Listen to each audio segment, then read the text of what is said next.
Today I'm going to tell you about the heartbreaking way that Obi-Wan found out that Anakin survived Mustafar, and how Qui-Gon had to speak to him for the first time to calm him down as Kenobi was spiraling. In the Kenobi show, we saw Obi-Wan find out that Anakin Skywalker, Darth Vader, survived. It was when he was cornered by the Inquisitor Reva, and she revealed that Vader was in fact alive. It was a fine scene, quite emotional, but the original way is preferred to me. In the show, it took Obi-Wan roughly 10 years to find out that Vader was alive, which to me seems pretty hard to believe. The Emperor's right-hand man, killing Jedi, killing planets, and Obi-Wan just didn't find out. I know he was cut off mostly on Tatooine, but to me, should have found out sooner. And in the original way, which I'm going to read for you today, he finds out just months after the events of Revenge of the Sith. And I really like how they do it. So, let's sit back, relax, and read the end of the book Dark Lord: The Rise of Darth Vader, where Kenobi finds out Vader is alive. But there's some really interesting background here that just outlines what Kenobi's up to, what he's doing on Tatooine for the first few months, how he's adjusting, and then he realizes Vader's alive. So sit back, relax, I hope you enjoy. This is from the Dark Lord: The Rise of Darth Vader, in the final passages, Obi-Wan on Tatooine. Another glass, stranger, the cantina owner asked Obi-Wan Kenobi. "What will it cost me?" Obi-Wan asked.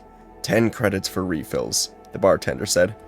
"That's as much as a shot of one of your imported brandies," Kenobi said.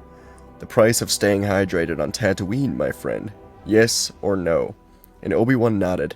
"Fill it." Gathered by the cantina's single moisture evaporator, the water was somewhat cloudy and had a metallic taste, but it was of higher quality than that gathered by Obi-Wan's own vaporator.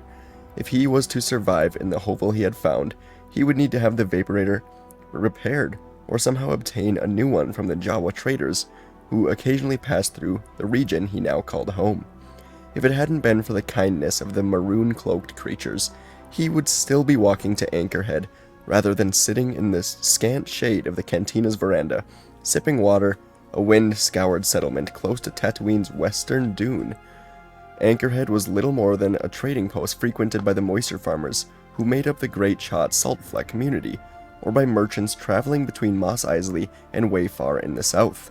Anchorhead had a small resident population, a dozen or so pour stone stores, and 2 small cantinas, but it was known mainly for the power generator located at the edge of town. Many of the locals were just learning that the former republic was now an empire, and most of them didn't care one way or another. Tatooine was on the fringe, and fringe worlds might have been invisible to distant Coruscant. Months earlier, when he and Anakin had been in pursuit of clues they had hoped would lead them to Darth Sidious, Obi-Wan had told Anakin that he could think of far worse places to live than Tatooine. And he still felt that way. He took in stride the ubiquitous sand that he had so rankled Anakin. Tatooine's double sunset skies were always a marvel to behold, and the isolation, it suited him.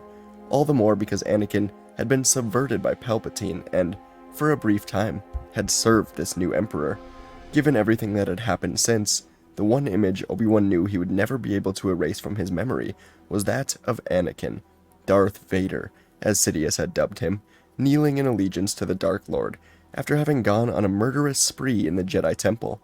If there was a second image he would never erase, it was of Anakin burning on the shores of one of Mustafar's lava flows, cursing him. Had he been wrong to let Anakin die there? Could he have been redeemed as Padme had believed to the last breath? These were questions that plagued him and pained him more deeply than he ever would have thought possible. And now, all these months later, he was on Tatooine, Anakin's homeworld, watching over Anakin's infant son Luke, Obi-Wan's reason for living. Watching from afar, at any rate. Today was as close as he had come to the child in weeks. Just across the street, Luke sat in a front carrier worn by Beru while she purchased sugar and blue milk. Neither she nor her husband Owen was aware of Obi-Wan's presence in the cantina, his vigilant through covert gaze. As Obi-Wan brought the water glass to his mouth and sipped, a HoloNet news report caught his ear, and he swung to the cantina's display, simultaneous with a torrent of static that interrupted the feed. What was she saying? Obi-Wan asked a human seated 2 tables away. "Band of Jedi were killed on Kashyyyk," the man said. Close to Obi-Wan's age, he wore utilities of the sort affected by docking bay workers in Mos Eisley's spaceport. Had the HoloNet been referring to the Jedi who'd been on Kashyyyk with Yoda? No, Obi-Wan realized when the feed suddenly returned.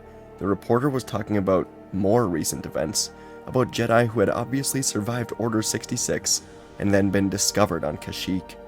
He continued to listen, growing colder and colder inside. The Empire had accused Kashyyyk of plotting rebellion. Thousands of Wookiees had died. Hundreds of thousands more had been imprisoned. Obi-Wan squeezed his eyes shut in dismay. He and Yoda had recalibrated the temple beacon to warn surviving Jedi away from Coruscant. What could the ones discovered on Kashyyyk have been thinking, banding together like that, drawing attention to themselves, instead of going to the ground, as they'd been ordered to do? Did they think they could gather enough strength to go after Palpatine? Of course they did, Obi-Wan realized. They hadn't realized that Palpatine had manipulated the war, that a Sith occupied the throne, that like everyone else, the Jedi had failed to grasp a truth that should have been evident years earlier. The Republic had never been worth fighting for. The ideals of democracy hadn't been stamped out by Palpatine. The Jedi had carried out missions of dubious merit for any number of Supreme Chancellors, but always in the name of safeguarding peace and justice. What they'd failed to understand was that the Senate, the Coruscant citizens of countless worlds and star systems, grown weary of the old system, had allowed democracy to die, and in a galaxy where the goal was single-minded control from the top, and where in the end justified the means, the Jedi had no place. That had been the final revenge of the Sith. When Obi-Wan lifted his gaze, the intermittently garbled HoloNet was displaying an image. It was someone outfitted in what seemed a costume of head-to-toe black. Human or humanoid, the being's species wasn't mentioned. The masked Imperial had already played a role in tracking down and executing the insurrectionist Jedi and enslaving their Wookiee confederates. The burst of static that accompanied the reporter's mention of the figure's identity might have surged from Obi-Wan's brain. Still chilled by the earlier announcement about the Jedi, he was now paralyzed by sudden dread. He couldn't have heard what he thought he heard. He whirled to the spaceport worker. What did she say? Who is that? Lord Vader, the man said, all but into his glass of brandy. Obi-Wan shook his head. No, that is not possible. You didn't ask if I thought it was possible, Sandman. You asked me what she said. And Obi-Wan stood up in a daze, knocking over his entire table. Hey, take it easy, friend, the man said, rising. Vader, Obi-Wan muttered. Vader's alive. The cantina's other customer turned to regard him. Get a hold of yourself, the man told Obi-Wan under his breath. He called for the cantina owner. Pour him a drink, a real one, and put it on my tab. Righting the table, he urged Obi-Wan back into his chair and lowered him onto an adjoining one. The cantina owner brought the drink and set it down in front of Obi-Wan. Is he all right? He's fine, the man from Mos Eisley said. Aren't you, friend? Obi-Wan nodded. It was heat stroke. The cantina owner seemed satisfied now. I'll bring you some more water, he said, and Obi-Wan's new friend waited until they were alone to say, You really all right? Obi-Wan nodded again. Yes, really. The man adopted a conspiratorial voice. You want to remain all right. You keep your voice down about Vader. Understand? You'll keep from asking questions about him too, even in this Force-forsaken place.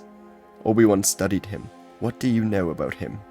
Just this. I have a friend, a trader in the hardwoods, who was on Kashyyyk when the Imperials launched their attack on a place called Chitkachiro.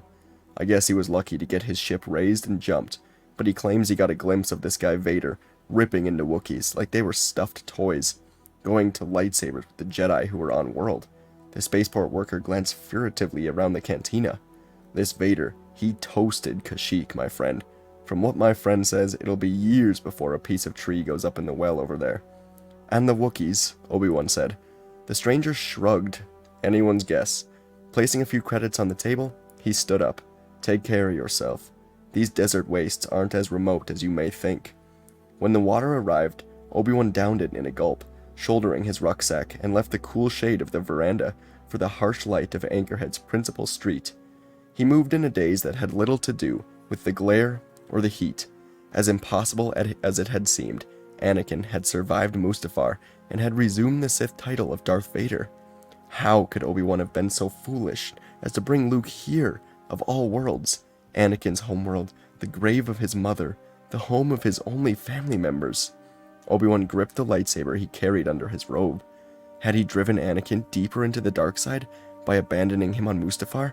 Could he face Anakin again? Could he kill him this time? From the far side of the street, he shadowed Owen and Beru as they moved from store to store, stocking up on staples. Should he warn them about Vader? Should he take Luke away from them and hide him on an even more remote world? His fear began to mount. His and Yoda's hopes for the future dashed, just as the Chosen One had dashed the Jedi's hopes of bringing balance to the Force. Obi-Wan. He came to an abrupt halt. It was a voice he hadn't heard in years, speaking to him not through his ears, but directly into his thoughts. "Qui-Gon," Obi-Wan said. "Master." Realizing that the locals were quickly going to brand him a madman if they heard him talking to himself, he ducked into the narrow alley between two stars. "Master, is Darth Vader Anakin?" he asked after a moment. "Yes," Qui-Gon replied, "although the Anakin you and I knew is imprisoned by the dark side.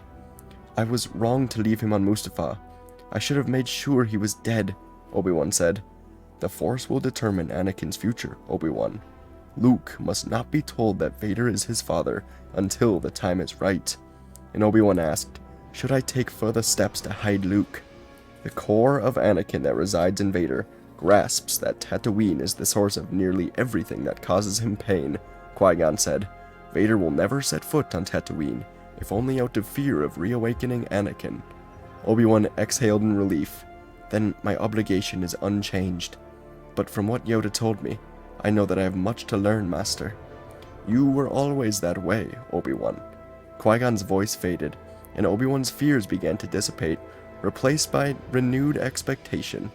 Returning to the dazzling light of Tatooine's twin suns, he caught up with Owen, Beru, and Luke, and kept silent watch over them for what remained of the day. And that's the original story about how Obi-Wan found out that Vader survived.